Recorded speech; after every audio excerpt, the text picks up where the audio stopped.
Welcome to Converging Dialogues. This is your host, Xavier Bonilla. This week I have with me Brittany Talissa King.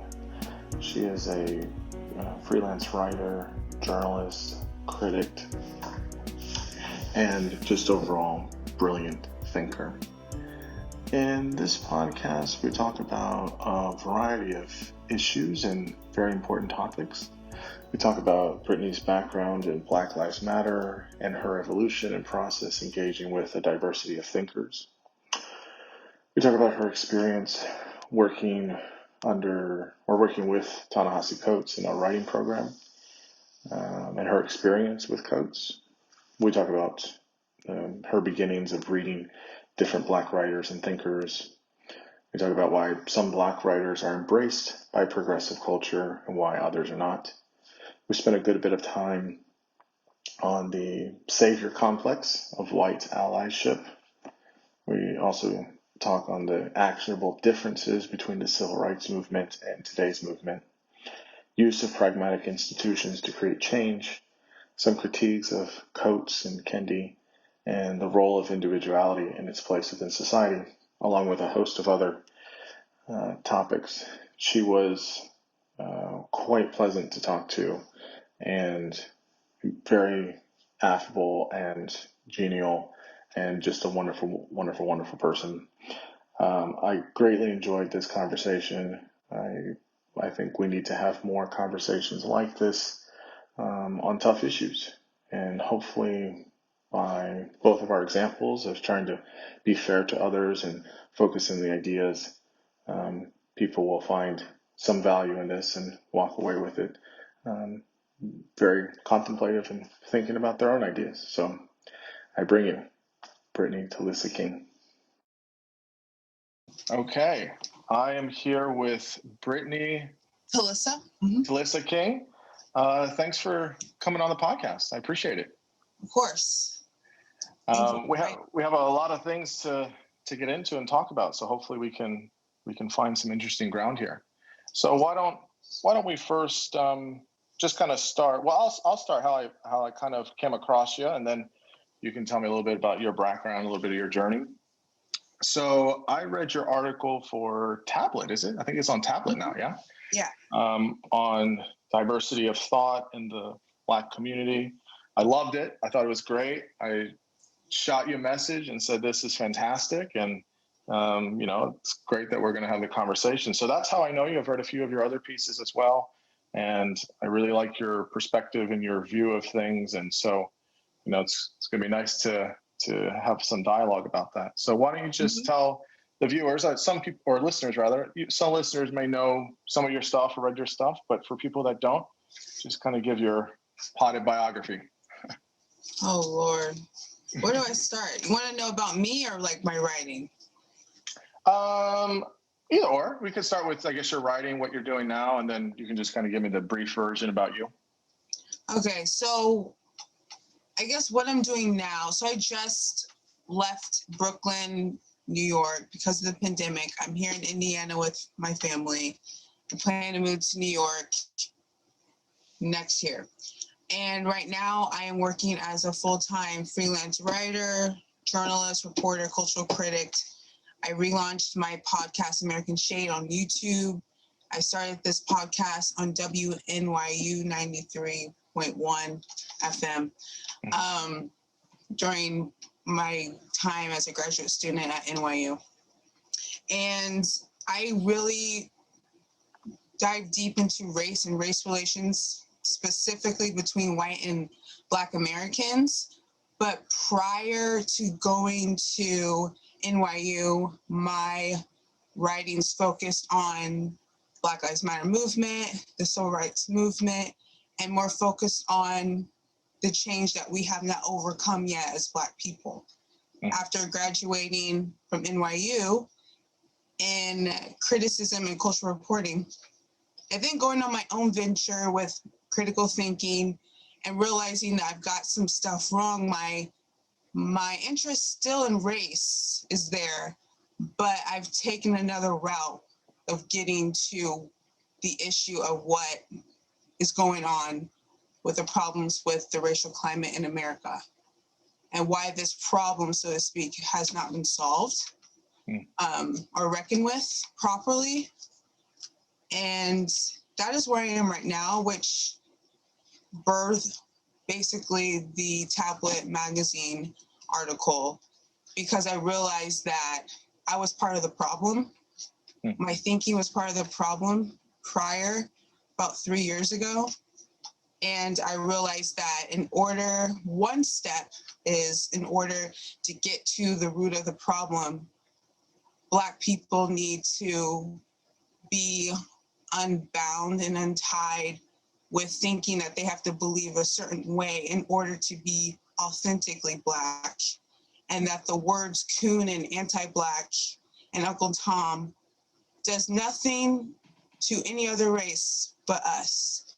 It makes what it means to be Black smaller. And while we're saying we're not a monolith, we are making ourselves more and more into one when we do this to each other. And I realize I've done that. And so I guess we'll get into that piece more. Mm-hmm. That's where I am now. No, that's great. That's there's a lot in that, and in your writing it comes out. And I think the little bit I've heard, you talk elsewhere is this really cool process of that fact that you're kind of in process, right? That you're still trying to evolve and figure things out, which is always a tough, I think, challenge, right? It's personally, but then, I think kind of how we view ourselves as humans or whatever race we align ourselves with. So I think that's, obviously admirable and in some ways courageous, but I think it's really nice to have that kind of honesty. You referenced, kind of how things were, and then kind of being at NYU, and now how, you're kind of in this evolutionary process. So just briefly walk us through how things were for you, and a little bit of that. You mentioned it, but just maybe focus a little bit on that for a minute. How things were, I would say, well, I guess I need to bring context of my childhood and how I grew up. So Sure. I grew up in Columbus, Indiana. That is the hometown of Mike Pence, vice president, former, well, whatever it is right now. Who cares? I'm not getting into that. Yes, Mike Pence. And so he's basically kind of the essence of what that town was. Very Republican, or is very Republican, conservative, Christian. Not that there's nothing wrong with being Christian, but very Christian, things like that. And I started a Black Lives Matter movement in 2016. And this was something that was started kind of it was spontaneous in a way, because after Alton Sterling and Philando Castile died in 2016, back to back in 24 hours, I experienced this type of rage that I've never experienced before. I've done die-ins and protests for Eric Garner, Trayvon Martin, Tamir Rice, before when I was an undergrad at IU. I've done that. And that wasn't under an organization. That was just, protests. But this one hit me in a way where I actually saw the raw footage of Alton Sterling. And then the next day, Philando Castile died. And I had this numbing rage. And I was like, I have to get this out in a productive way. And I went down to City Hall in Columbus, Indiana, and I gathered 15, 20 of my friends, and we stood out there for 2 or 3 hours. And I was just like, you know what? I'm really actually sick of protesting, and I'm sick of being able to reuse these posters that I have. And I was like, we got to do something here, because even though this town seems very pleasant and it seems very Leave It to Beaver, nothing ever happens here, very what's racism? We don't know how they even spell racism. I was like, it's going to hit us. The wave is going to hit us. Charlottesville was starting to happen, and all of these things were happening. Different white supremacist groups were popping up here and there. And I'm like, we're fertile terrain for a white supremacist group to pop up. I knew that. And I'm like, we need to get ahead of the problem and not wait. So we decided to organize a group. We didn't even call it Black Lives Matter until 2 weeks later, until I looked over what Black Lives Matter was doing, looked over the principles, things like that. And I was like, you know what? I will support these 6 principles, but when it comes to Black Lives Matter in this town, we have to tailor it when we implement it here, because it can't look like everywhere else. Because we're not Gary, Ferguson, Chi-Town. We're Columbus, but we can still have that that type of organization here, but it just has to look different.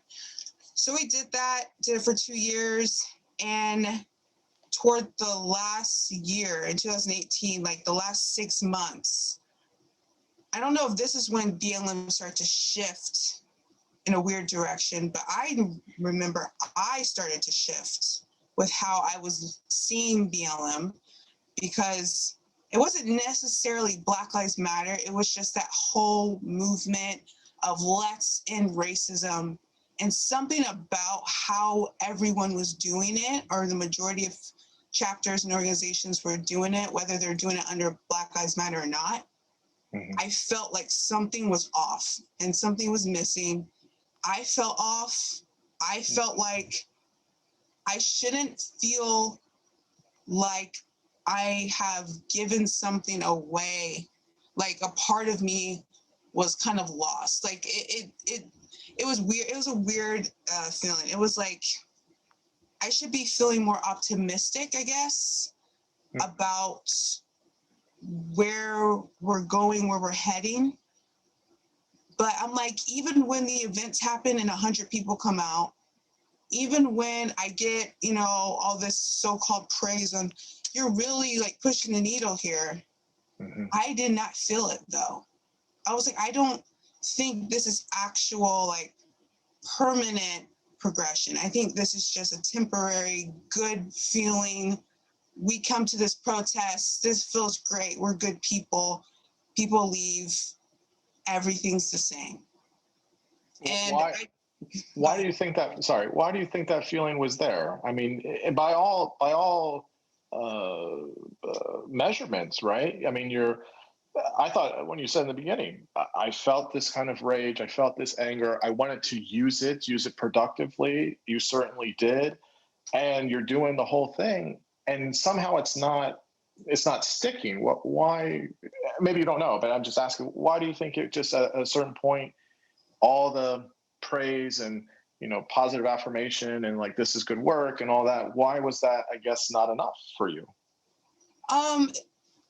So I don't want to say I didn't appreciate everyone and everything that happened, because I really know that we did make a shift in this town. I saw it, but I felt like one thing with the praise, I would go to other BLMs, whether it was in Indiana or out of Indiana, or just be with different organizations that were, headed by white people, and they were the allyship portion, or just like, the Black liberation portion, where praise seemed like the focus for these people. And I hate to say that out loud, but it seemed like people did things in order to, like, the goal wasn't progression, the goal was a prize. Like, the goal was to be seen as the enlightened, woke, all-knowing person. And with that, I started seeing certain people operating in this weird way of racializing events that weren't racist. Like things that I was like outnumbered. Like I would see, a gamut of people on social media like, oh my gosh, this is crazy. But then I look at it and I'm like, I don't think this was racist. Or was it? And I'm missing something. Also, there was, and also I did see a lot of performative allyship. I experienced a lot of it. I mean, it wasn't even like a covert thing where I was like, I wonder if these people are being genuine. It was an overt, like, I know you're using me as your token. Yeah. Like, I know it. And sometimes I would play the game. I'm like, well, you're using me, but I can go and access inside this organization, connect with people I never would be able to connect with. So you get to have me on your itinerary list or your event panel, but at least I get to connect with people that. So I knew what was going on. Also, one big thing was when, and I said this, so I'm not gonna be like, people said, no, I participated in this, was, and this is still happening now, when it came to the discussions with race, when we go to the protests, it's fine when white people come out and we say their name, and they say Trayvon, Sandra Bland, all the names. Right. But then when we go to the event and the meetings, it's don't center yourself. Be quiet, listen to us. Your words have no power here. Like, you don't understand race. If you don't understand something, Google it. Where the discussion should have been had, they were polarized. Like, they couldn't talk. And I would see people, want to ask a question, or if we did have Q&A, be so scared to ask it because they're taking the mic, all eyes are on them, and they're like, if I say something wrong, that's it. It's a wrap. Right. And they're very well right. It would have been a wrap. Like, and so people would get frustrated with that frustration. People would have emotions, but then feel bad, like, oh, I'm centering myself. I'm being really racist right now. And I started to see, I'm like, this is such a contradiction. This is nothing I said out loud then, but this is something I was thinking. Sure. I would say when I started Black Lives Matter in 2016, I started very with the mentality of, because I've always seen specifically the freedom riders as heroes. Like, people have celebrity as heroes, not me. Like, they're cool, but like the freedom riders were heroic to me, still are. Yeah. Because they were young and they organized and they got things done. They had strategy, and then learned about SNCC and learned about John Lewis and that. And then obviously being a fan of Dr. King, and then also a fan of the Black Panthers and Angela Davis and Malcolm X. But I would definitely say I was more Dr. King because I do believe in God. I felt like, well, that makes sense. Like, that is logical to do it the way he did it. I mean, he gave the blueprint on how this can really work. But as I was doing it, I still, Black Lives Matter Columbus was still navigating in the way of Dr. King, but I was turning more Malcolm X. Like, I was turning more radical than Malcolm inside because I was getting so mad. I was getting so upset. Like, I had a burden of an organization on me, and I was 27 at the time, I think. And also I was getting, and this is the thing. I knew I was going to get threats. I knew I was going to be called the N-word. I knew all these things because I knew it worse happened to the people in the 50s and 60s. So I knew things like that would happen. Like, the trolls would come out. Cool. Right. But there's an incident where two white supremacists went a little too far than the words. And I'd never actually talked about this. I was talking to my friend, and I'm like, I don't think I've ever brought this up in my pieces at all. But for some reason, I was like, oh yeah, this thing happened to me. Let me share this. But so a white supremacist found out who I was, and he doxed me, like put my information and my address out and whatnot. And then another one saw me on an interview, this national news station in Indianapolis. And I was talking about the white supremacists that were popping up in our city. They were they had flyers everywhere, like trying to recruit people. And the person saw me talking about, well, not in our town, like, this isn't going to happen here. Like, we're not going to let this, right? And then he took screenshots of this interview of me, drew racist, made me into like this racist cartoon, like very big lips, very black skin, and drew me being lynched. Like drew how he was going to lynch me. Oh boy. And I was like, well, this isn't great. And then so he sent that to me, and then he sent, Black Lives Don't Matter, lynch yourself, you N-word. And I was like, well, this is getting serious. So, obviously I publicized this, and it garnered so much attention. Nothing happened to me. That's good. And I think that's probably why I talked about it more before. Well, when it was happening, of course you're going to talk about it because you asked. But at NYU, when we would discuss race, I never really brought it up as like a way to like prove a point. Like when we were talking about race, and I'm like, this is real. I'm like, well, you know what? Once I had like, it just never clicked to do that, because I'm like, I think like doing that gives that person power. Yeah. And that didn't work on me. I was like, you tried, but it didn't work. Mm-hmm. So yeah, anyway, so all that stuff was happening. Mentally, it was draining. And it's funny because, and I'm sorry if I'm going on a tangent. It's okay. It's okay. I really appreciate the storytelling nature of it. It's very interesting to hear, again, all of the like progression of how things were. I mean, you're telling it of, again, very productive, but then allowing yourself to be able to see like, maybe this isn't working in the way that it needs to, or it's not working in the way that I'd like it to. Some of it is performative. It is for the high marks or the praise.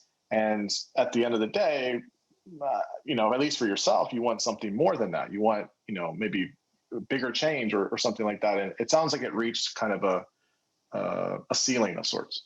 It did, because like I said, so like a lot of people go to the protest, the events, stuff where you can just show up, take a picture, and be like, yo, I'm woke. Yeah. But when I would be in discussion with like the chief of police, and we would be like at odds about stuff, and I would tell people, I'm like, I need you guys to start showing up at the police board meetings. Like this year, they're going to be re-electing people, and we need to be there to question why this certain person's been on the board for 20 years and the term's 4 years. Like, we need to start asking questions what's happening in the city. We need to start going to the city council meetings. I was going, and I kid you not, 3 people would come with me, maybe 4. And that was when I started to get pissed, because I'm like, so you'll show up when there's something in it for you. Mm-hmm. But when it comes to actually doing something productive, when it comes to policies, laws, legislation, right. You aren't there. That's not interesting enough. So I'm like, is it lives matter, or is it the protest matters? Is it our death matter? Like, what is going on? I start questioning stuff, but at that point, I was doing this, and at the beginning points of like applying to grad school. And then I had a full-time job, and I was doing all these things to where all of this was happening here, but I wasn't talking about it. I might write about it, but I never would share it. Like, I'm just like, I need to like not lose these thoughts, but like, I don't even know what's going on.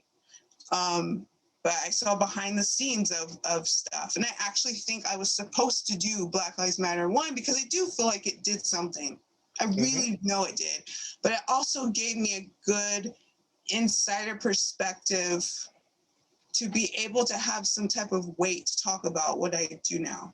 Whereas I'm an onlooker. No, I did it. I'm telling you. Right. Yeah, that's what I was just thinking that as you were saying that. If there was this, again, there's a journey of it, but there's this, experiential component to it, right? You're not just a critic or someone that's a commentator or someone that's kind of looking down from the, ivory castle or ivory tower rather. And there was something where there was a lived notion of it. And then it's like, okay. And then, and I think that sometimes that doesn't always give people more weight, but I think in this particular instance, I think it's definitely helpful. I think it can only be helpful. Yeah. So at this point, you get to NYU, and just briefly tell me, because I'm sure this will start to feed into some of the topics.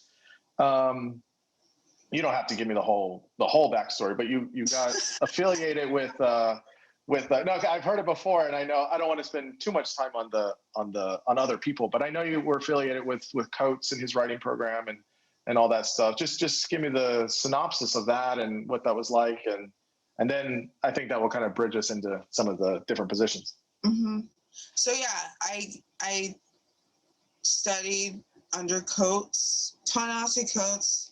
I love him. One of my favorite authors. And you had to write an essay to get into this course. So I didn't think I was gonna get in. Everyone was trying to get in. He selected 10 people. I got in. First day, sit next to him, show up an hour early just to sit next to him. I was shaking, couldn't believe it. And he just asked, the first day it was very chill. It was very short, actually. He just was like, go around and everyone tell me why you want to be a writer, why you want to be a journalist. Everyone did. And then I don't even know what I said.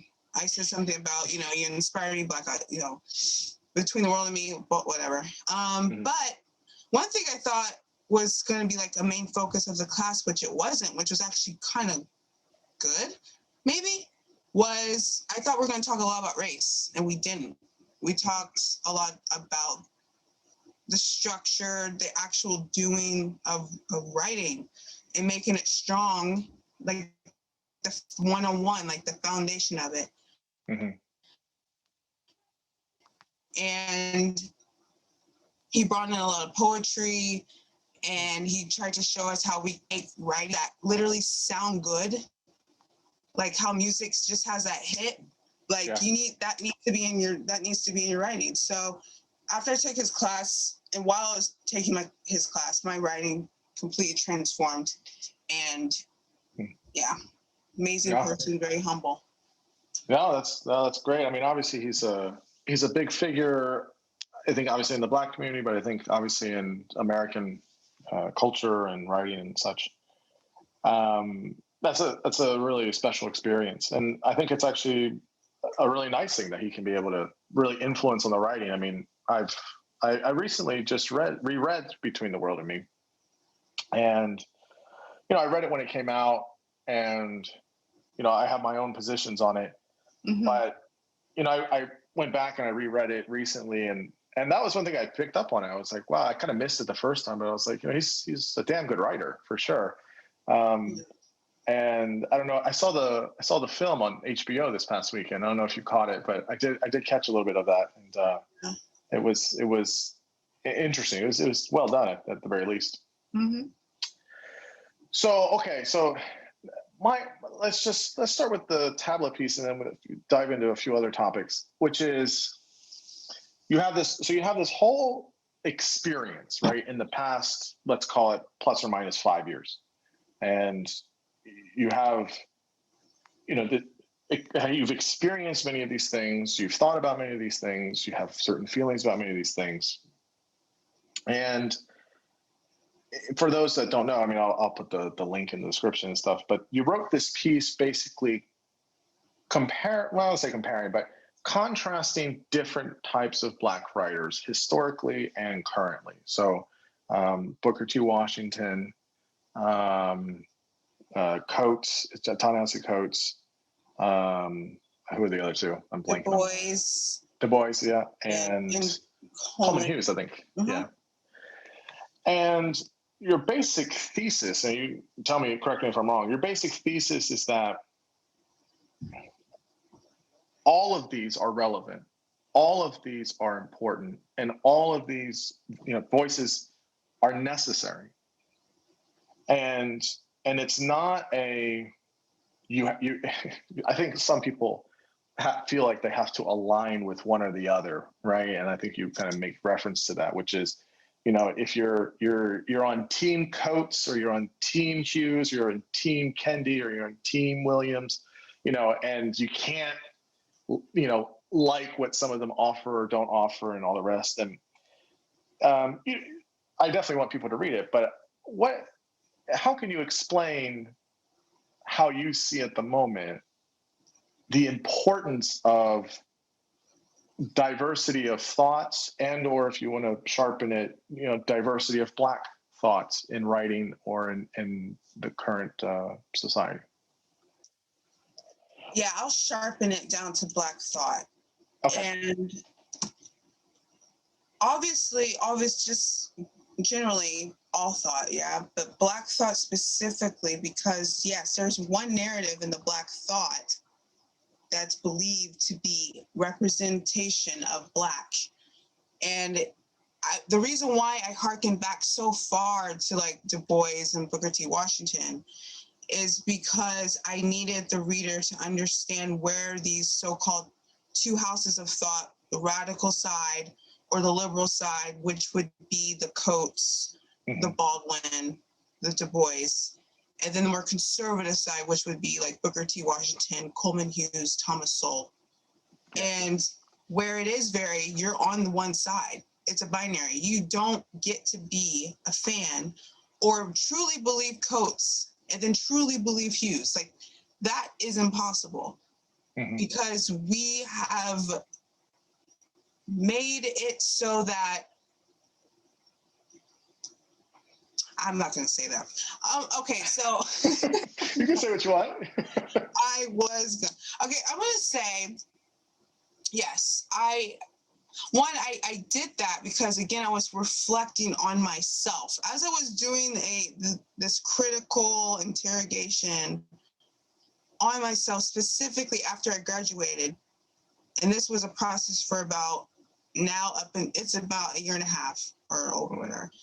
And so I'm still on the journey, right? But sure. I realized in the past how I was very much like this. Like, I was like, I'm for Toni Morrison and like Coates and Baldwin and, Gwendolyn Brooks and Cornel West, like just very like on this side, very like fist in the air, very we're here. And then when I would hear voices like Shelby Still or like John McWhorter, I'm like, what? You ain't black. Like, I'm like, nope, that's not. Like, they're dealing with some stuff. And when they come over here, then I'll listen to them. Literally, that's how I was. And I was young. And also I grew up in a white town. So at 18 is when I really got my hands on Black literature on my own accord. Sure. And just totally devoured everything I could. But it was the radical side. Because the conservative tone is something I've heard before. And I didn't feel at that point that it represented Black people. Let me just be honest. That's what I felt like then. Yeah. But after going through this harsh vetting on myself and realizing, like, are you believing, like, what you read, what you think, is this you? Or are you obeying an identity that's telling you this is you? That's telling you this is how you should feel? That's telling you that you can't do this and this and this, or read this and this. That's banning people from you, banning thoughts from you, because you have this type of skin, and this type of skin don't get down with that stuff. Like, and I was like, well, that's very stupid. Like that, I'm like, that doesn't make sense. Why would I do that to myself? Like, why would I limit what I can consume? And then I started like listening to other people that weren't Black about critical thinking, about, just like philosophy, about all this stuff. And then I started revisiting people I figuratively threw out, like Shelby Still, John McWhorter, Coleman Hughes, rewatching the congressional hearing. Then listening to other people I never ever wanted to hear, Thomas Sowell and all this. And when I did that, I gained so much from them, from the first, like the lectures I was hearing and the essays or the books I was reading. And what I realized as I objectively was looking at their stuff, because before I would look at everything with an emotional tie. Like, if it got at this, can't deal. But once I went to that process, I was able to look at those people objectively. And what happened was, I was like, wait, this is weird because I'm not jumping ship. Like, I'm not like, well, see you, Coates. I still love Coates. And now I'm like, but John McWhorter has a great point. Mm-hmm. And neither side is completely right. And neither side is, spot on or incorrect. Like, everyone is offering up a lot of things. And actually, the answers to all these questions we keep asking ourselves, while one side is asking one question, the other side's asking, I wonder about this or this. Well, if you go over and look at these books and visit these men and women you've never taken a chance to get to know, your answer might be there, because there's a ton of answers I had that Thomas Sowell that answered for me. But there are questions that I had that Baldwin answered. Sure. And when you tie it up into like an equation, there's a solution. There's the answer right there. Obviously, there's other people saying the same thing or in different ways, but yeah. So. Well, yeah, it's super illuminating. And so I have two questions that come out of that. I've heard this before, which is, well, if you entertain some of these ideas or thoughts from, let's just say loosely conservative thinkers, I don't mean small c conservative thinkers, that it almost is a type of a betrayal, right? Like, you're a traitor, right? Like, to your community or to, to Black thought. And because maybe they are, because they have, heterodox ideas, or they're thinking outside the box. And so did it feel that way, right? That was some of the resistance from doing that, number one. And this is a bigger question, but I'm terribly curious for your answer on this, is why is it, do you think, that in, how do I want to say this? In society or culture, broadly, I guess you could say liberal society and culture, why do the Coates and the Kendi and all of those guys get all of the attention? They take all the oxygen, right? Like I just mentioned, HBO had a big program on Coates's book, and Kendi was doing a big interview with Oprah, and he's been on, all these different interviews with folks, in mainstream media, and a lot of liberals love these people and swallow almost whole their ideas, which is fine. Like, they want to consider that, but why are they not considering the other Black writers and thinkers and intellectuals as well? Why is it not at least? No. So again, sorry, that's two big questions. But why do you think it's that kind of way of, like, you're betraying a certain way of thinking or a community by paying attention to certain writers? And why do you think society, I guess, or liberal society at the moment, pays attention to, I guess, some of the more popular liberal, quote unquote, radical thinkers? Oh, Sorry, that was funny. A lot. No. Well, that's the thing. So, like, so yeah, when I mention, like, to my friends that are Black that, you should, I'll bring up, and I actually don't say you should listen to this person or whatever. If we're talking, I'm like, oh yeah, Thomas Sowell said that, or said something, or I might challenge him on something. I'm like, but isn't that on us to fix? Because according to this, statistic, and this sounds like something we could fix. We don't really need government. We don't really need allyship. We can fix this. Right. I think that sounds very anti-Black, because it's almost like you're blaming Black people for the problem. And,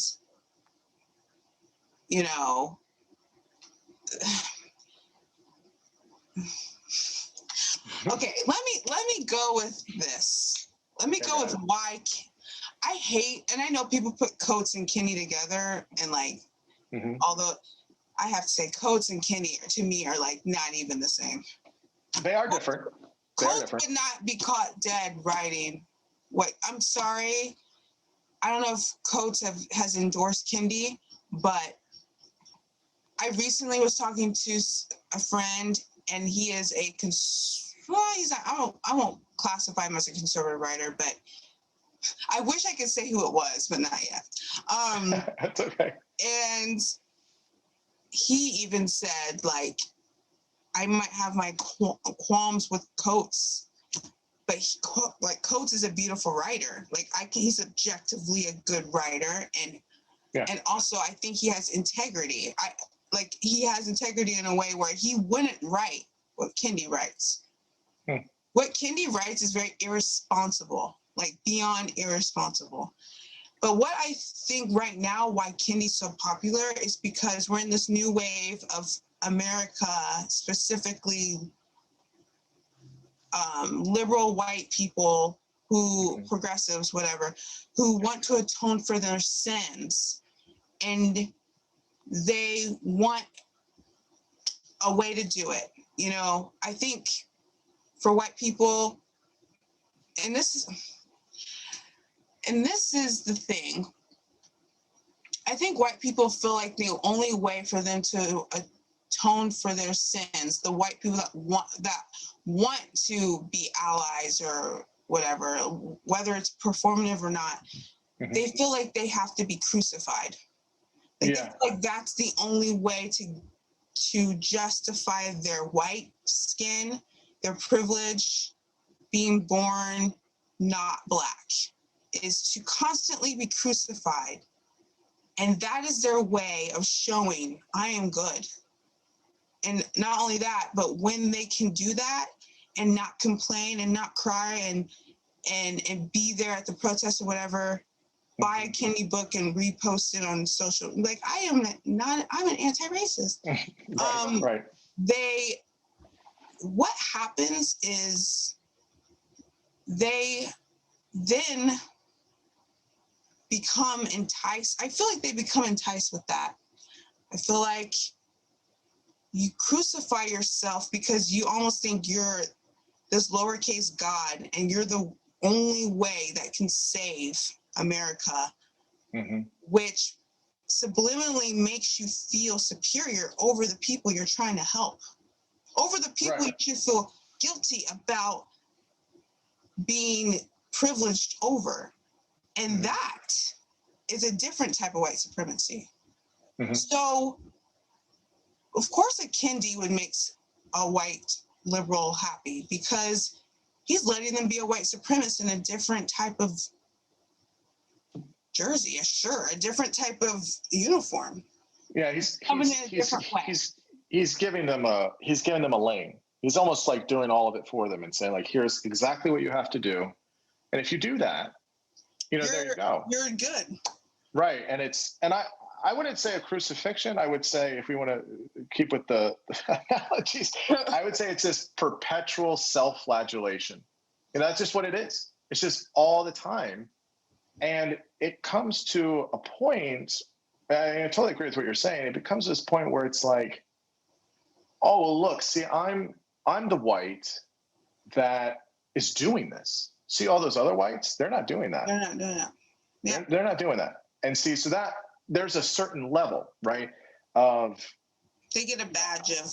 Yeah, there's this badge there, and I don't know how effective that is. I don't know if for some, obviously you can't, and no one can speak for any one group, but I just wonder how much do some Black folks really do they like love that, or is it just like, yes, it's exactly what I wanted? Like, I don't know how effective it is, or how white folks that are doing that, how received that is. Is it just kind of like, yes, that's exactly what I want, or is that like, that's a little weird, I don't know what to do with that, or is it just, I wonder what for some people, I mean, obviously no one can speak for anybody, but how that can be received. Like the overwhelming, response to wanting, like, white people wanting to be good. Like, how do we take that? Yeah. For me to speak on behalf of the Black community would be completely the antithesis of the point of Sure. No, I'm not asking. So I would say honestly, for me, it does nothing. It pisses me off. But for other Black people who are in the movement, I feel like they believe. And the weird thing is, I think a lot of these white people believe they're genuine, and I think Yes. they are, but they're just guided by ignorance. Yes, I said it. So, I feel like the Black people or the minorities are in this movement.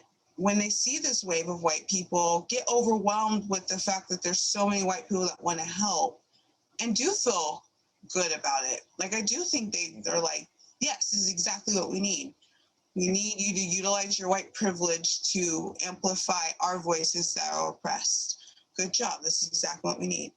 Mm-hmm. Now, for me, the way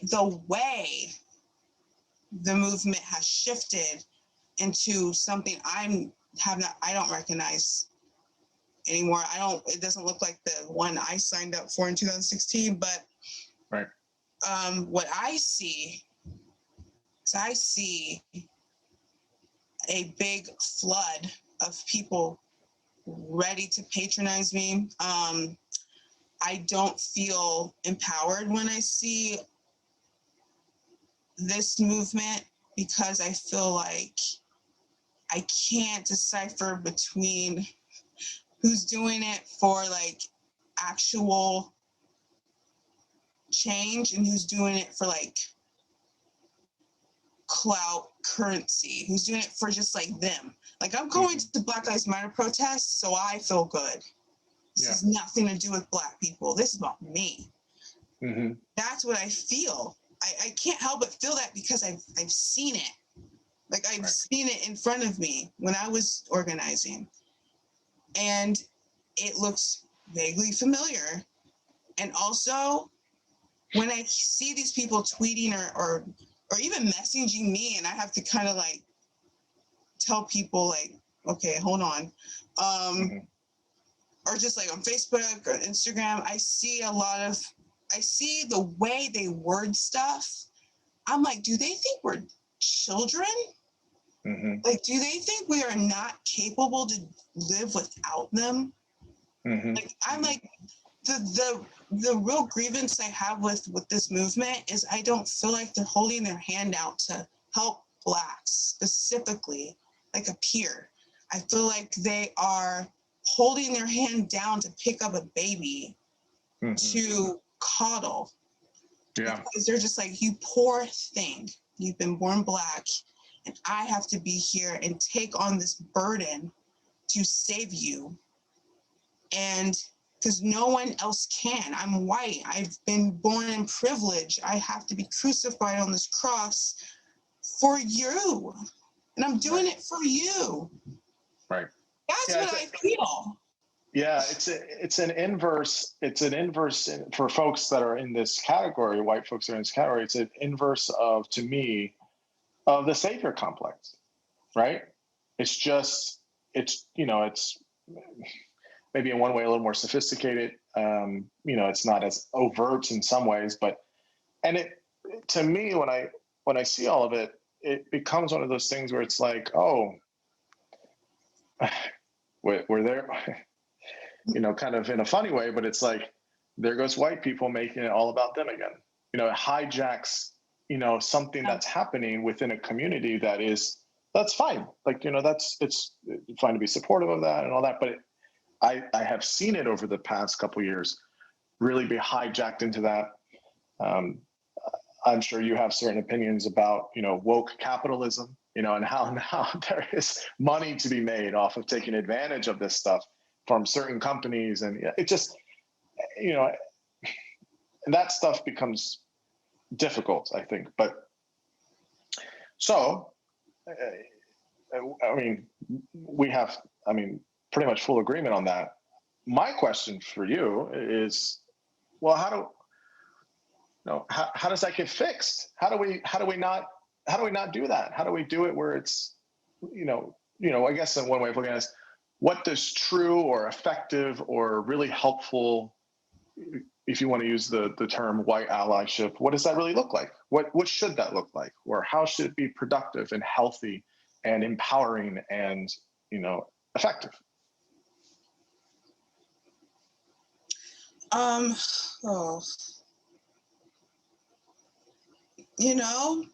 it's funny. I don't know if it's as simple as saying social media has a real bad hand in this. I think it does. But I was really trying to compare the civil rights movement to now and like what's the differences. I'm like, well, there's so many overt ones, but one thing it is social media wasn't then. So people out there, it was like, and the actual like racism was so overt then. It was, and there was more danger to be had. There's more risk involved. Mm-hmm. I just think now, in the context of protests, like that is actually antiquated. I don't think we need a protest anymore. Why so?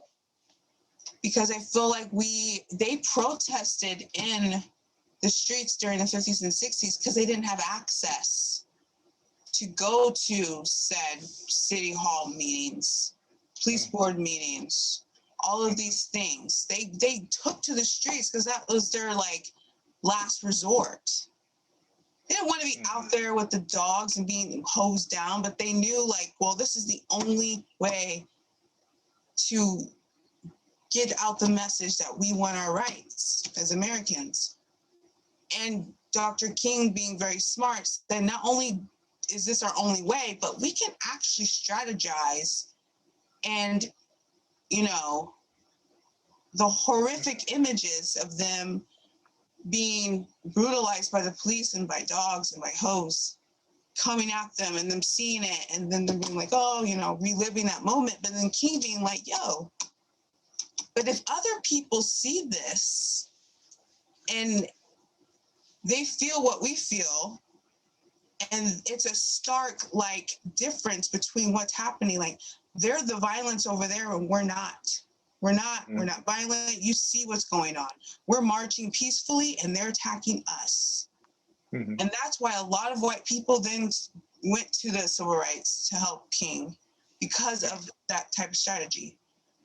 So King wasn't utilizing the press to be famous. He wasn't utilizing the press to sell a book like some other famous person we know. He wasn't doing that. His goal was not to be famous. His goal wasn't to be Dr. King that we know. His goal was literal change. Right now, I feel like we romanticize the past so much that we don't understand the progression we're living in right now. And we don't need protests. We need to go to these freaking city hall buildings, go to the institutions, we can go there now. Mm-hmm.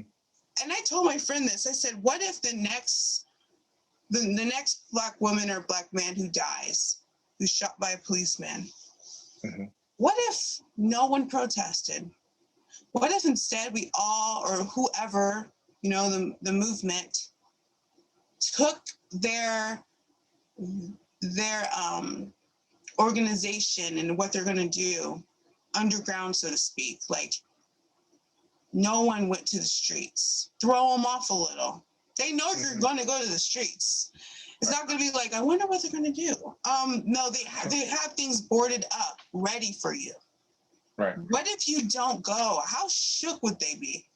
Mm-hmm. And that is where we need to go. Like, you cannot utilize the same strategies with different eras. Like Dr. King, wouldn't make no sense for Dr. King to like build an underground railroad to try to get rights. Like, no, Harriet Tubman had to do that because white supremacy was literally at her throat.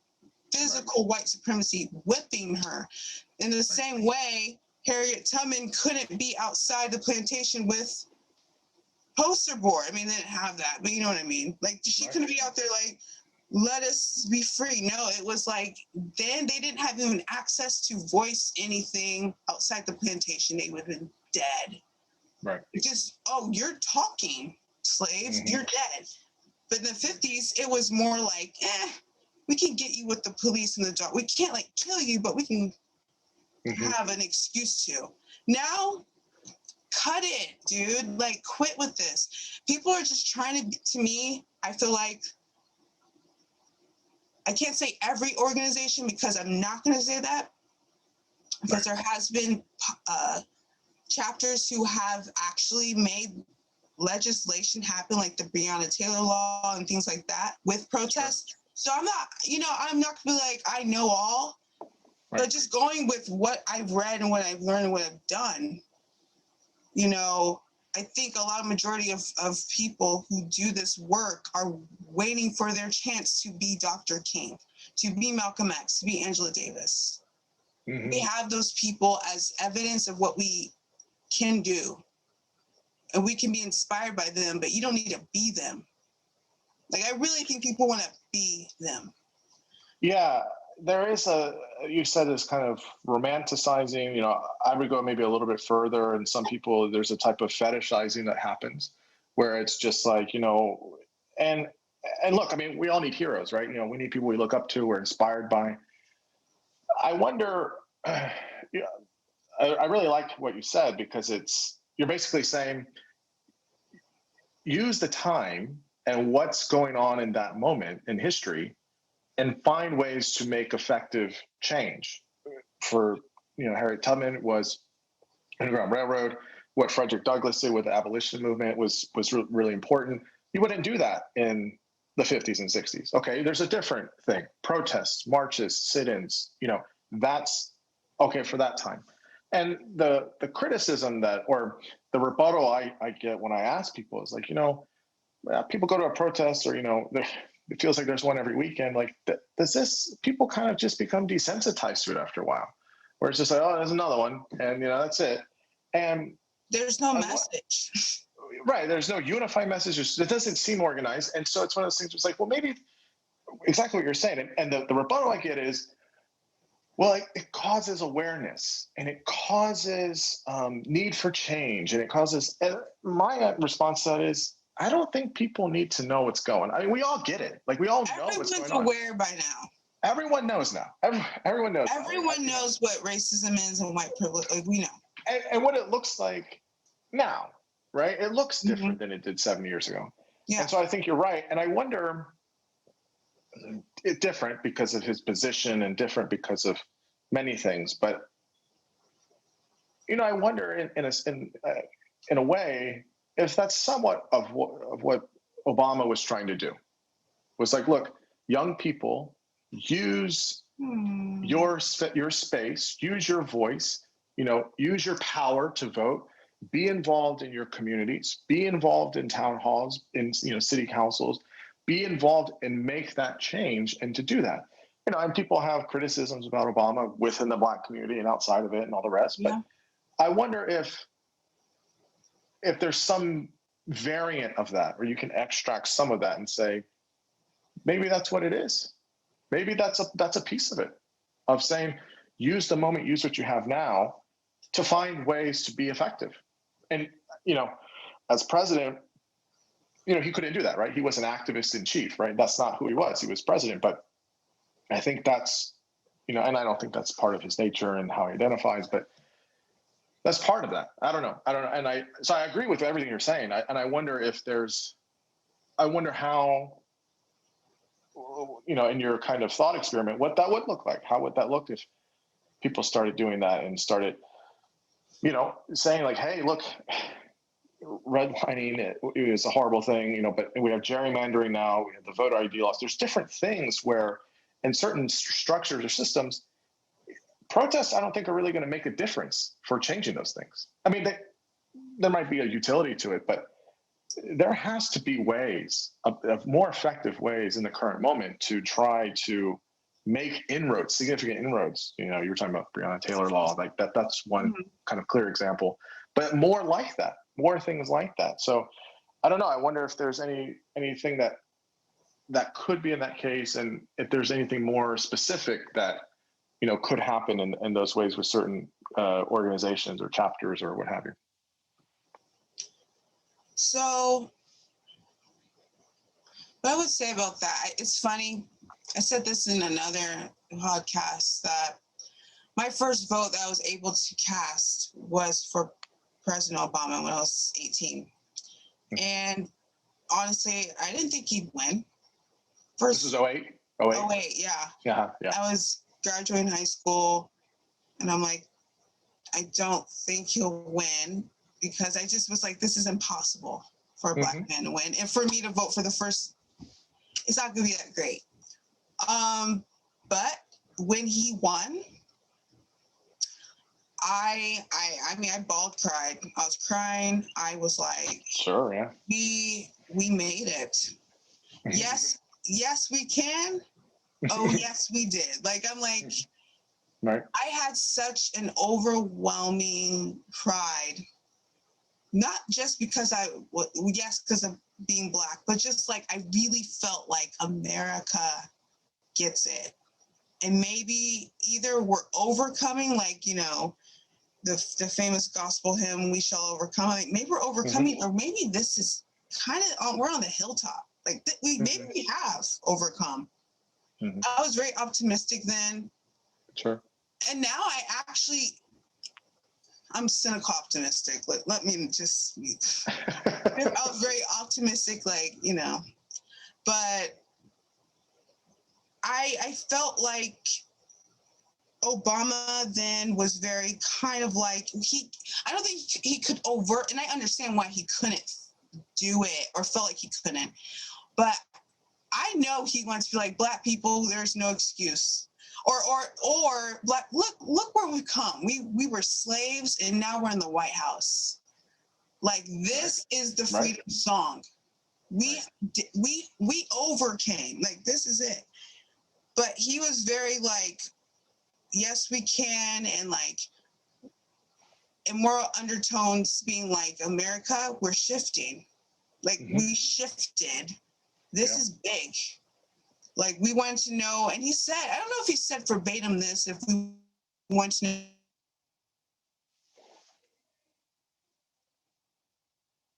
or if racism is a representation. Like, I don't know if he said quite like that, but I'm pretty sure it said something like that.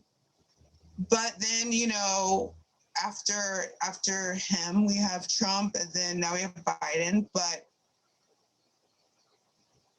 I don't think people really, people have so many qualms about Obama. Was he perfect? No. But the majority of people voted for a Black man to be president. And I feel like that type of, what that means is kind of softened. Like, people love Obama, people love Michelle Obama, but I don't think people get really how that should hit in America. Like, I don't think, and nowadays, if you bring it up, people are like, well, there's only been one Black president. I was like, are you really? Like, we weren't even supposed to be free. So let's just start with that. But what I think the problem is with people not appreciating an Obama, a Black man being president, or appreciating where we've come from since 1619, and seeing 2020 as, we should not be complaining as much. It's not perfect, but we should not be complaining this much about certain things. Because people are thinking, in order for us to overcome, and for there to be a real shift in America, and for Black people to get liberation, and for people to be free, things have to be perfect. Racism has to end. That's not possible. That is when I realized that for myself, that's when it kind of hit, like, okay, maybe this is as good as it gets. Maybe it doesn't get better than this. And I know Coleman Hughes said this. He used this analogy. He's like, racism is like murder. Like, you shouldn't murder. You shouldn't be racist. But people are racist. People do murder. And you need laws to outlaw murder. And you need laws to mandate against and protect people of color against the racism that's going to happen. But you can't end racism. You can't make people love you. You can't make people like you or respect you in the same way that murderer is going to kill whoever he wants to kill. I mean, I think we have to come to terms with the fact that we had a very crimson red stark stain 400 years ago that isn't as red now. Like, it's faded, and it will never be, and I hate to use the word white in this whatever, but it'll never be completely clean. There'll always be a little bit, residue there, because it's not, you cannot make perfect something like that. Almost, if you do, it's almost like you negate everything that happened. It's I would agree. So I think that's the problem. I think people are at like this unrest because when they see someone writing the N-word on a door, or when someone says like a racial slur or a racial epithet or do a microaggression towards you, well, we haven't overcome. Right. But it didn't matter if Obama was president because this person said the N-word to that person online. Look at this. Right. Like, no, this is life. This racism sucks. It shouldn't happen, but it will. Yeah, and I think in that way, it's, racism is, to end racism is, it kind of feels like ending poverty of sorts, right? It's like, it's an aspirational goal. It's something we shoot towards. It's something we push for. Is it ever going to be completely clean slated? Probably not. But if, again, it's kind of Obama's point was like, are we progressing and trending in the right way? And you'll have, you'll go 10 steps forward and then 12 steps back. But overall, you would say, I think it was Obama that said the thing of, if you wanted to be born at any point in history as a Black person or as a gay person, or, for many of these groups, it would be right now more than any other point in human history. Yeah. And I think that's what makes, I think, progressives frustrated is sometimes is like, kind of that, like, this happened and oh my God, we haven't overcome this. We haven't figured it out. It's like, yeah, but we're progressing. And it just, it's glacial change, but it is progressing that way. And yeah, and I think that's that's super important. So I want to a few other things here. Kind of going back to the diversity of thought. So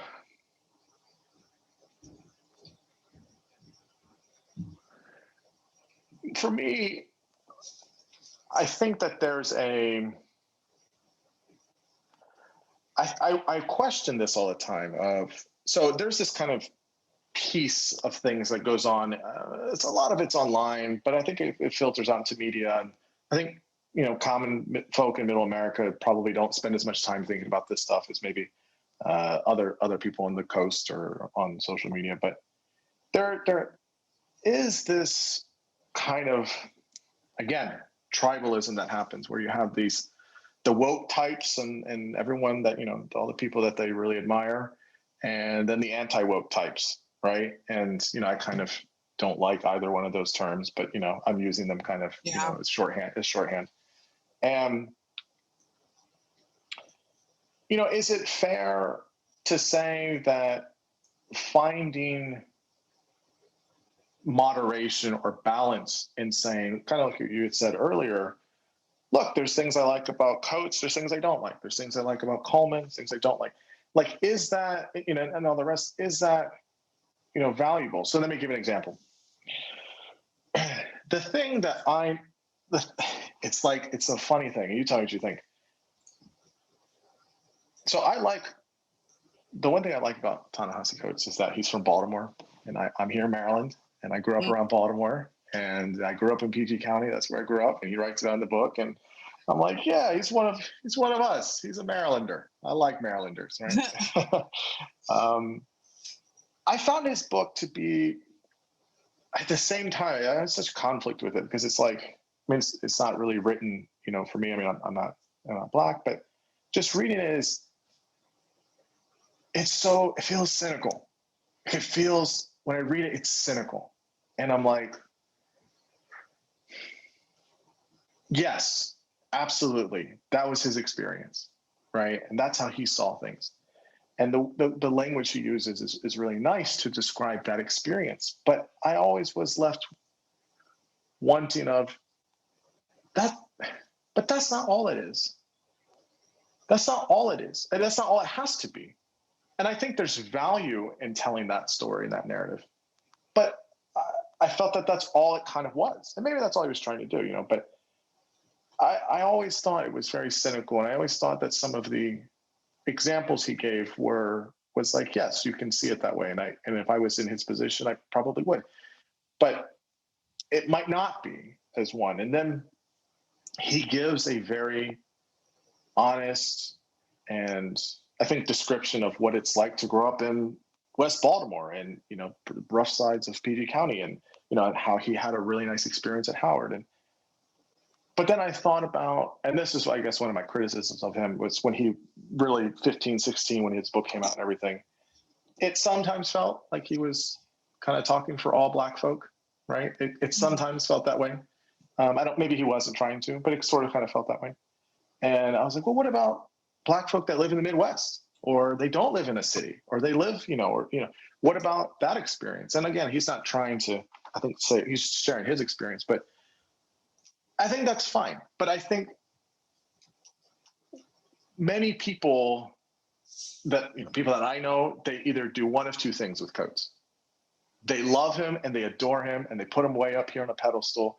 And then there's other people that just can't stand the guy. And they're just like, oh, I can't stand this guy. He's so blah, blah, blah, blah, blah. He's anti-American. He's just this, this, this, and this. And how can you give criticism of someone and appreciate what they do, you know, kind of at the same time from within certain groups? I mean, this is what, I'm not comparing, but this is what people do with Kendi.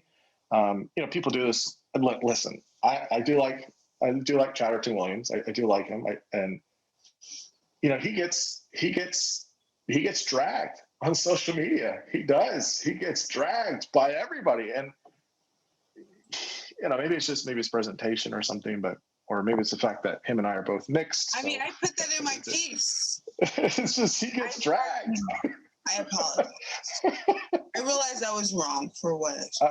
But I don't know. Is there a way in which we can, I guess what I'm trying to say is like, how do we have the ideas that these people espouse and criticize them and find good points and agree with them and whatever, and not put it in these kind of two camps? Because, you know, if you say one of these two guys to any one of these kind of camps, you know, you're going to get wildly different opinions. And how do we do that? How do we have discourse around good thinkers, where we can find, I guess, the balance of it? How do you think we do that? Well, in my piece, of course, I was like championing for like diverse Black thought, but also I was interrogating the idea of the two houses, so to speak, and saying there shouldn't be houses at all. So that's that. And then also, how do you critique someone you love? So I wouldn't say I put Coates on a pedestal, but I immensely respect him for my interaction with him. Sure. And I can say, actually, this is one reason why I respect him, and why I don't put him in the same camp as Kendi. So with how you can critique someone, or how you can question someone's opinion that you like, I did that with Coates in his class. So, and the audacity I had, trust me, I was scared. I was like, who am I? And Right. this is at the tail end of the semester. So this is when, like, you know, I'm like, yo, Coates, what's up? Like, you know, I feel like I have a rapport with Coates. But because of the rapport and because of how he humanized himself in the class, I knew I could disagree with him in front of the class. I knew I could do that. Sure. So, because he doesn't put himself above critique, I believe that. And so during this day where we had a Baldwin day, which was the best time I've ever had in a class, because people say that Coates is like the second coming of Baldwin, and then he loves Baldwin, I love Baldwin. We all were reading him, and specifically, so we read The Fire Next Time. Actually, I have it over there. The Fire Next Time, and he gave us all the book, and so it's very special. But in The Fire Next Time, there's this letter that Baldwin writes to his nephew, which inspired Coates to write Between the World and Me. That's why Coates addressed the book son and everything, because James Baldwin starts off his letter with nephew, blah, blah. But the thing is I've read this letter before a lot, and I wrote an essay about this letter a lot. And because I've had qualms about the letter, because this is the irony with Coates utilizing that letter as inspiration, because Baldwin's tone in the letter is not the same tone as Coates in the book. Coates is cynical in Between the World and Me. And he's like, I wrote this is my experience. He's like, and he said, I wasn't writing it to represent all Black people, because people were like, well, you didn't really put in the experience of Black women, and you didn't really like address this for Black girls. And he's like, well, I don't have a Black daughter. I was writing this specifically to my son, father to son. And if you got something out of it, if you felt this represented you, I am thankful for it. But this was for us, and I was letting the world see it. Yeah. And it was the same tone with Baldwin, but Baldwin was very optimistic. Baldwin started off very, very cynical in the letter. But at the end, when he was telling his nephew, you're going to go through all of this when you become this age, because you're going to be seen as a threat. You're cute now, but when you get older, you're not going to be cute. You're going to see like this. He talked about his experience. He talks about history. He talked about all this stuff. But at the end of the letter, he says, and the thing you have to do with them is love them. You have to love them out of the need of needing you to be a Negro. And people hate that part of the letter. People like the beginning, that part, they're like, and we're done. They're like, we're that part now. And I was kind of like that, I was like that before. But when I kept reading it, and then I read it differently, the 8th time I saw it, I was like, you know what?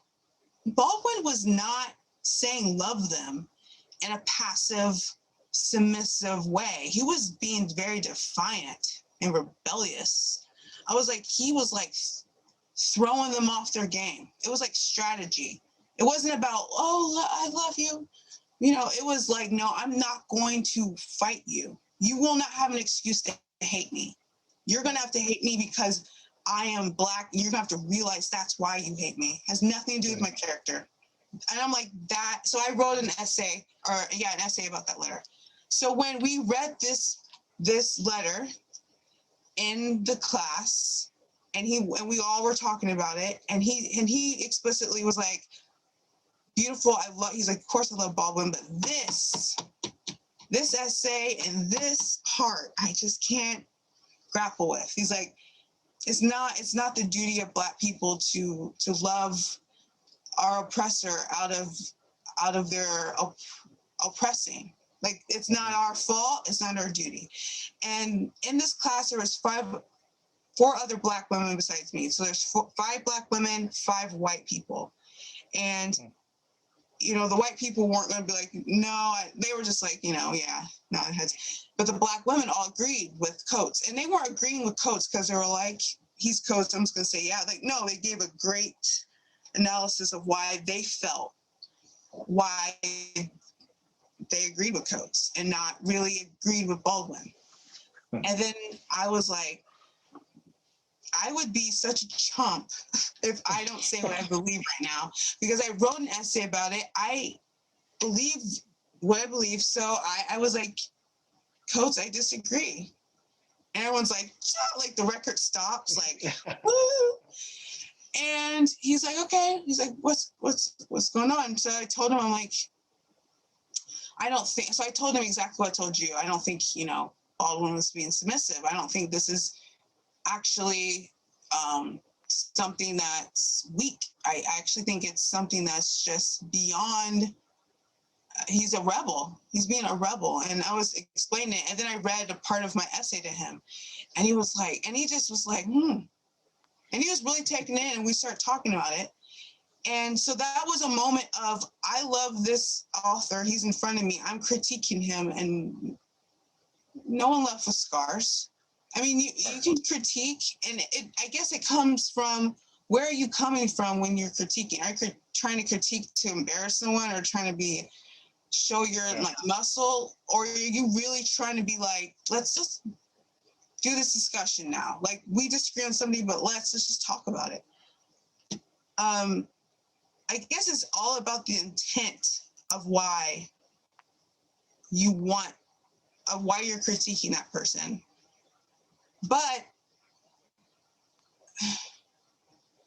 people aren't going to critique people that are on a pedestal that America's put up there. I mean, of course, Kendi gets critiqued by people who, I hate to say, see through him, because I don't.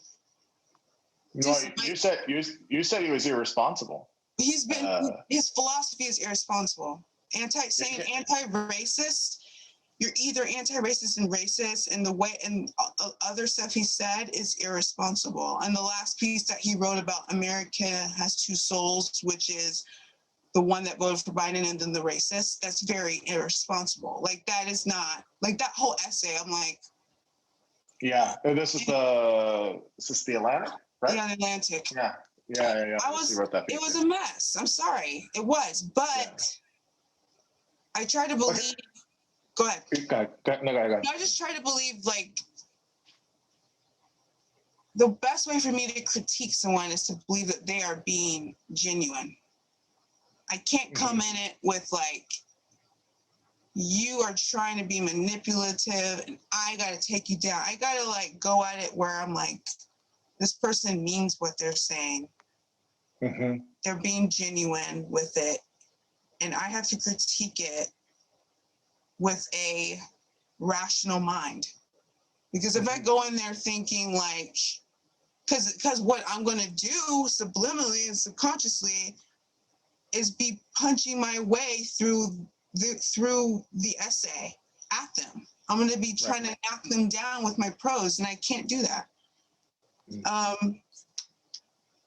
But yeah, don't even know if I answered your question. Go ahead. No, you did.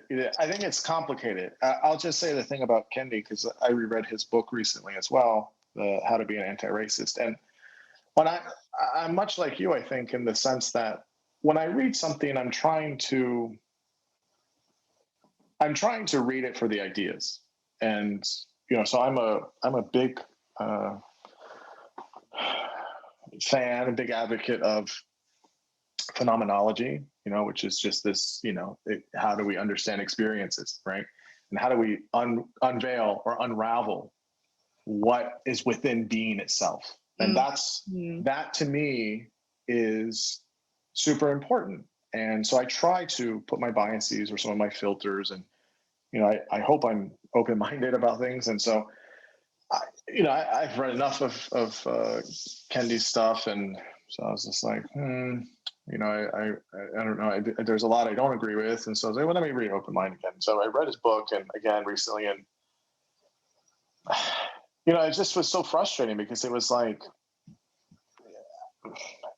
for me, it's a super reductionistic argument in my view, right? It's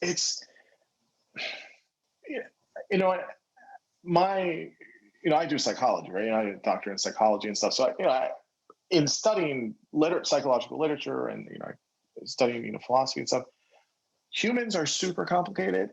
The world is super complicated. There's so many things. And to try and just pigeonhole everybody and everything into one of two things was like, oh, sure, that's a lane. You can do that. And I think the reason why he does well is because it's super easy for people to get it. It's like, okay, I'm here, or I'm in this bucket, or I'm in this bucket. And kind of going with the, white allyship we talked about before, all those things, and how being not racist, you have to be anti-racist, that's not enough, that in itself is racist. And it was like, okay, it's these two buckets and that's it, and you could be the biggest commie socialist, but saying that capitalism is racist, I got his argument. I just don't know if that's accurate. Everything was kind of in that filter, which bothered me, which was just like, come on, man.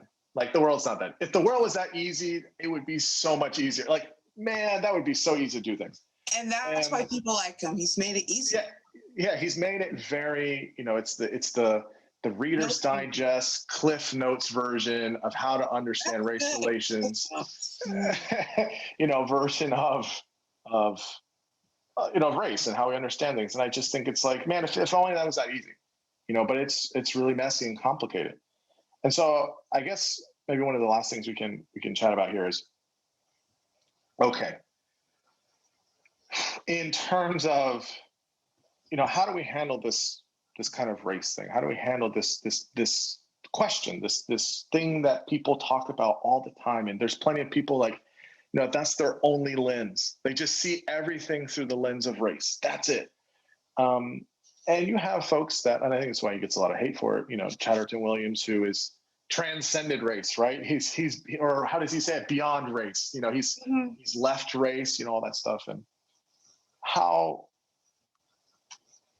in a sense do we have the individuality of somebody, but also maintain all their particulars? So I'll give you a little bit of my thoughts on this, and you can tell me if you think I'm totally off, you disagree, or you agree, or whatever. But for me, all we have is the individual, right? I think all of the particulars, gender, race, orientation, whatever, SES, different types of backgrounds, whatever your demographics are, all of that's important. For me, the starting line is the individual. The starting line is the person, your being itself, who you are. Because if you say a few things based on race or gender, or whichever those categories you want, you're relying on that person, the perceiver, their heuristic, right? So I'll throw myself on the hot seat. If you see my last name, or if you see maybe, my skin tone, maybe if, especially during the summer, I get a little bit darker, or some of my features or something like that, you'd be like, oh, he's Latin, or he's some Latin mix there. And that would be true. But if I'm relying on what other people think about Latinos, it's on their perception, on their heuristic, with their experience and their background. And that there's no codified definition of what it means to be any, I think, race. There's some, I guess you could say, general things, right? But I think overall, it's like, well, wait a minute. If you made all these assumptions, they could be wrong, because you're relying too much on the heuristic and not on the individual. And it can be a blockade, or it can obfuscate your ability to see the individual. That doesn't mean, in my view, that you don't consider culture, that you don't consider, race, if you want, you don't consider ethnicity. But I think the starting point should be the individual. And at that point, kind of start with the core, and then you start branching out and say, oh, your background, or your family makeup, or your race. Now I can see how that adds more dynamics. It adds more to you. I get a more robust picture. Okay, now I see it. And I think you'll miss the person. I'm getting my favorite, so I'm listening. Yeah, you're good. You miss the person if you just focus on the, kind of the window curtains, right? You have to see kind of the interior of someone, and if you can, if you're able to, finding what they think and what they feel and what their intuitions and what their instincts are, regardless of all of that. And I think it's doing that and then branching out and saying, oh, okay, this, you're from here and you came here and your parents are here and you're this race. And then it becomes that, because then all you're just doing is you're just relying on categorical or taxonomical heuristics, which can be dangerous, I think. And then it's just groupthink. And then you're just grouping people and you're missing the individual.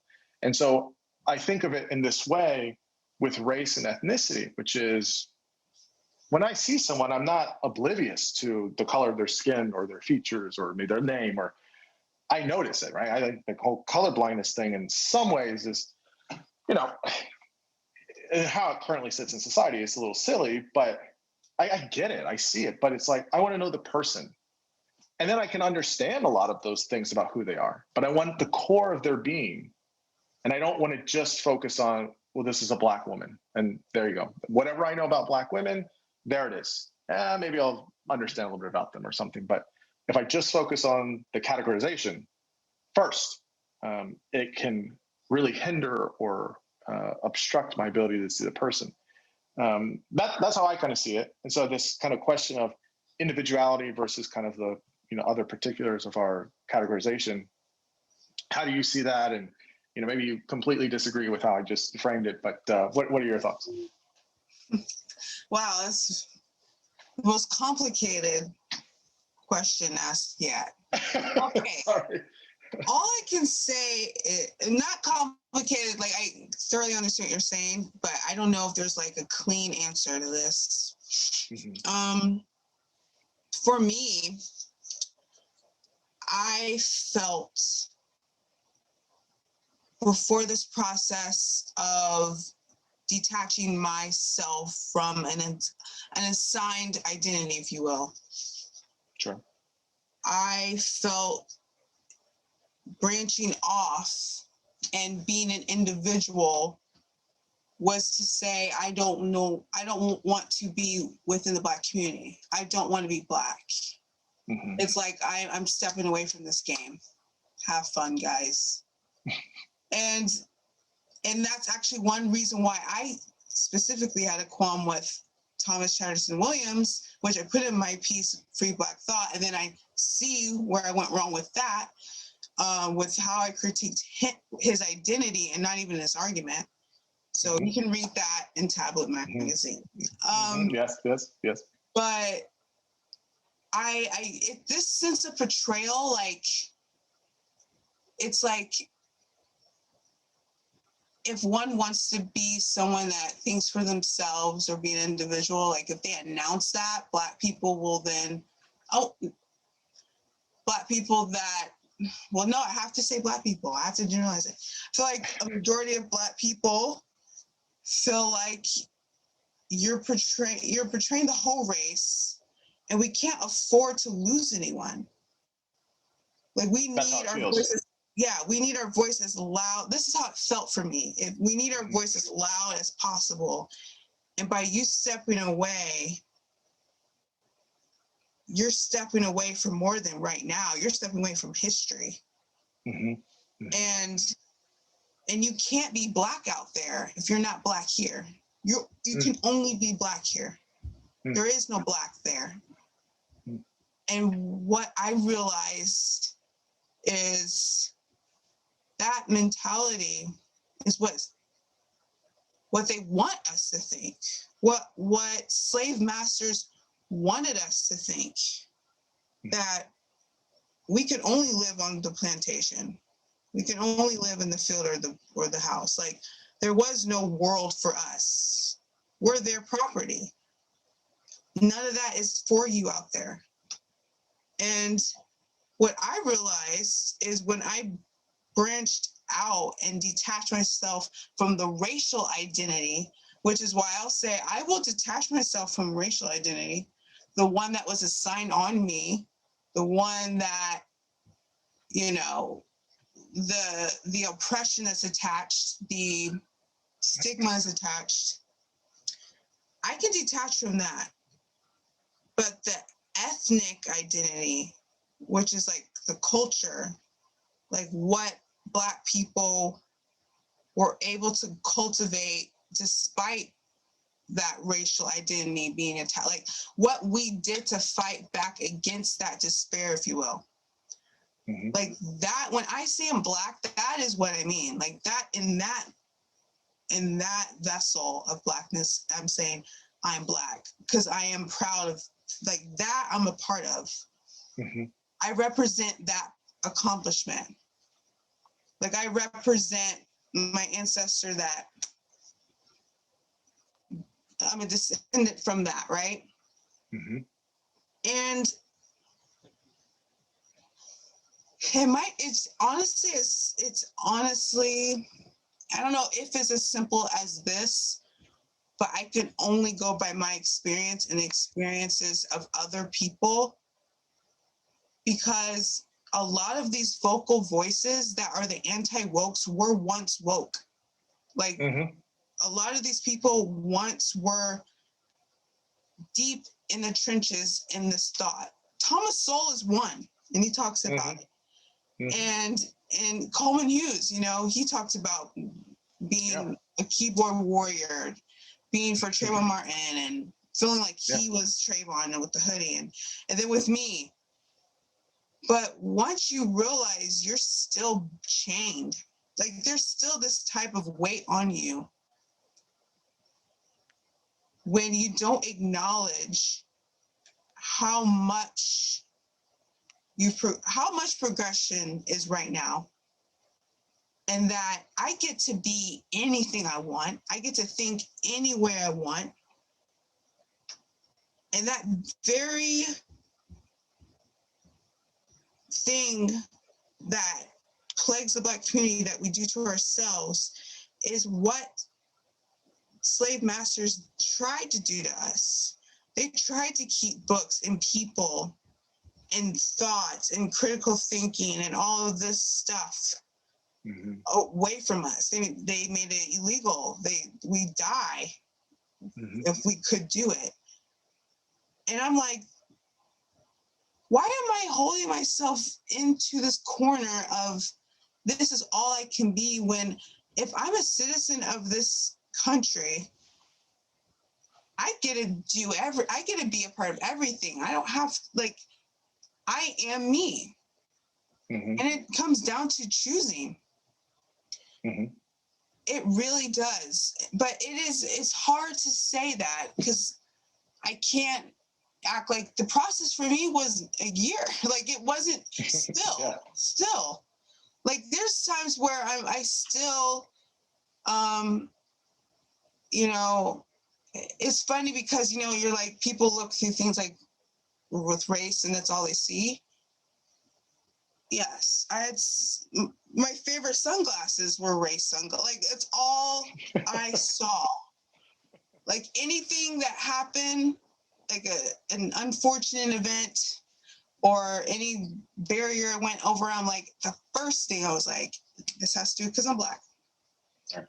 And perception is reality. And sometimes I would convince myself that every single situation was because of that. Right. But once you really look at deep inside yourself, and yourself that's not attached to anything, like not attached to politics, not attached to nothing, and you realize your thought process, your vetting system, the things that come in, is this subjective thing where it's like, well, anything that comes in, whatever comes on the other side is going to be printed with this was racist, this was racist, this was racist. Now, when I ingest stuff and it goes through that vetting process, it's like in two piles. It could be or not. Like I analyze it. I have patience now, which I never had. But I can really sit back, and when a situation happens, it's not a reaction anymore. It really isn't, unless it's so overt, then of course. But like when something happens that's like a microaggression, so to speak, I'm like, well, now when it happens, I'm like, that wasn't a microaggression. Like that was this. Like it's just like an automatic thing. but it's very complicated for Black people just to be like, I'm an individual, or with the Thomas Chatterton thought of, I'm walking away. It's hard because often society doesn't greet us like how you said, I want to meet someone as an individual. Often society greets us with our color. Mm-hmm. Yeah. So it's such a complicated thing, and I don't have the answer. Humbly, I don't have the answer to that. I can only say what for me. I just. Yeah, no, that's great. I think the way you expressed it was really, really nice. I'll just clarify a little bit. So I understand Chatterton Williams' position, and he just has a whole different experience. Like he's just got a whole different experience, which is valuable. I'm not discrediting it, but I don't know if I would go. I'd be curious to, maybe one day have a conversation with him about it, or maybe he'll write something on it. But I don't think he's ignorant to the fact that, look, he might be done, walk away from race, but the rest of the world doesn't. I would think he probably knows that. I think he does. I agree. Like at first when I was reading his stuff and I saw him at NYU at a book talk, and I actually asked him a question about being a Black writer. I forgot what I asked. But I felt like on the stage when he was talking about being an ex-Black man and walking away from race, in mixed company with Black and white people, I felt like he was saying to them and everyone, I chose to do this, and any Black person that doesn't choose it is choosing the oppression. I really felt like that's what he was saying. I felt like he was saying, like, they can do it too, they just don't want to. Like, that's how I felt. But when I read him again and all that, I was like, I don't think that's what he meant. Well, and I believe he knows. Yeah. I think he knows. And like, I think that's my, it is complicated, right? And that's kind of like my balancing piece of it, which is you can work in a certain way of understanding something, understanding of, like, race or ethnicity or whatever the group is, doesn't define me. Fine. But when you walk outside your door, people are using those heuristics. People are using those stereotypes. They're using that type of prejudice. Like you could say all day, I've heard people say, I've never been on the receiving end of racism. I've never had that happen. And it's just like, I don't know, maybe it's true, maybe it's not, but it's like everybody else, or there are other people out in the world that will use those types of ways of thinking, even if you don't. And I think it still behooves someone to be mindful that this exists, or that other people exist, and everyone's at a different part of their journey. So but I must say, and this is what I put in the piece. And I know he lives in Paris, but like, and it comes down to, now we're going to get into another thing. I'm not going to get into this because we'll be here for 5 hours about colorism, but he is a very light-skinned man, and he very well could actually walk away from Black. And people then, the way if he just chooses, okay, I'm going to shave my hair, I'm going to wear this type of, I'm going to wear a suit, I'm going to wear what a white person wears, let's just be whatever. I'm just going to be ignorantly general here. And I'm going to go in the world. They will participate in treating him as what he's presenting, because he'll either be presented as, oh, I wonder, like, he not white, but he'll be presented as, I wonder what he is. Or he's racially ambiguous. Yes, right. But he won't be greeted, if he doesn't want to, as he's Black. So he could. Yeah. And that's why I got mad, because sure. I can't. Right.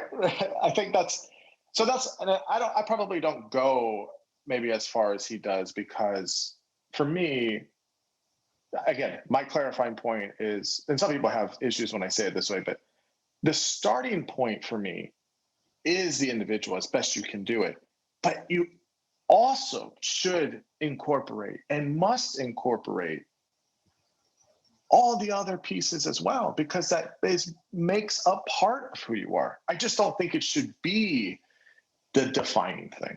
The defining thing should be your individuality, which is only yours. Only yours. We're all different. We're all unique in our being.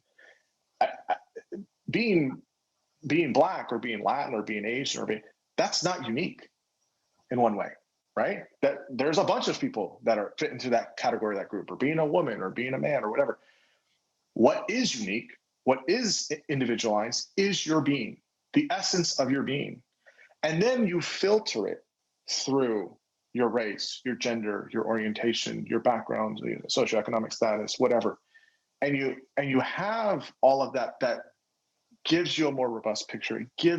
It's a part of who you are. And I don't know if you should walk away from that. Or I don't know if you should incorporate that, because there's something beautiful, there's something very powerful about those things. But my thing is that it's not the starting point. The starting point is individual, and then it's all those other things give this beautiful kaleidoscope of all the variety of who you are. And so that's just kind of how I agree with what you're saying. I think those things are important. I guess my thing is just maybe a smaller but important small point of the starting line or the starting point is I think most important to me. But that's how I see it. Yeah. Okay, so I've had you here for almost 2 hours. You are so generous with your time. Oh. Is there anything that you wanted to hit or bring up or discuss at all? We talked about a lot of things. I think we talked about much of the things we discussed. But is there anything, like I told you earlier, you can try out any ideas, anything you're thinking might be off the wall or crazy or whatever, but anything else that you want to bring up or have for honestly, I think we hit everything, because like there's some things that I was writing down that I was like, I want to mention, and then you segued into it. And when you actually, I had written down like, I want to talk about racial identity and ethnic, and you did. I think you hit everything. Yeah, no, I think we did the whole gamut. Okay, well, let's do this. Where can people find you? Where can they find you online? Where can they read your stuff?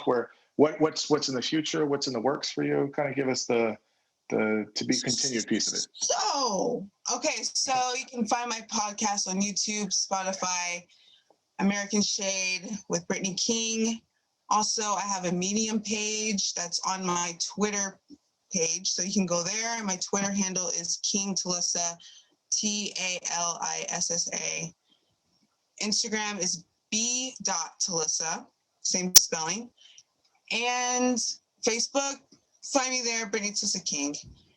Also, I guess I can announce it now. I don't know when this will come out, but why not? You'll be the first one to know this. Other than the person, breaking news. Other than my family. No, so I'll be, and this link will be posted on my Twitter and my Instagram Wednesday. But I'm going to be in conversation with Coleman Hughes. Nice. And the Brotherhood Synagogue in New York is actually organizing it. And then he said later he's going to actually host this conversation on his podcast, Conversations with Coleman. Yep. Shout out. So that was the person that gave me this thing. Coleman. Oh, very nice. Very nice. Yeah. Anyway, nice guy. Congrats on that. That's really exciting. He's he's a good thinker and influential, and so that's great. Congrats. Congrats to that. It should be fun. Yeah. It'll be fun. That's December 9th. And there's free tickets, so I'll have that link this Wednesday. That's great. No, that's great. This will probably come out on Wednesday, so that will be timely. Yeah, no, that's great. Okay. I definitely look forward to listening to that. That will be a lot of fun, and make sure you press him hard. Press him hard. He can take it. Oh, we're good. Okay. That was going to be a good conversation, and we're, just got some dialogue, quality dialogue. Yeah, he's a good guy. You don't have to say now, but I'm assuming that you have pieces in the pipeline, things you're working on, all that stuff. I have 2 pieces I'm working on, and I've been working on them all day today. Right now, you know, I don't even have the titles for them yet. No, that's fine. I just But if assumed you you're were working on things. interested in this talk, get ready for these pieces, because yeah, I kind of go there. That's great. I am now venturing off where I'm just like, okay, now you got to like push the needle with how you really feel about stuff and be more outspoken. So that's what people will be getting with these. That's great. No, I look forward to it. Well, Brittany, thank you for your time. It's been a blast. I hope we can talk again sometime soon, and we can do it again. Yeah, this is awesome. Thank you for inviting me. Of course. Thank you. Thank you for being on.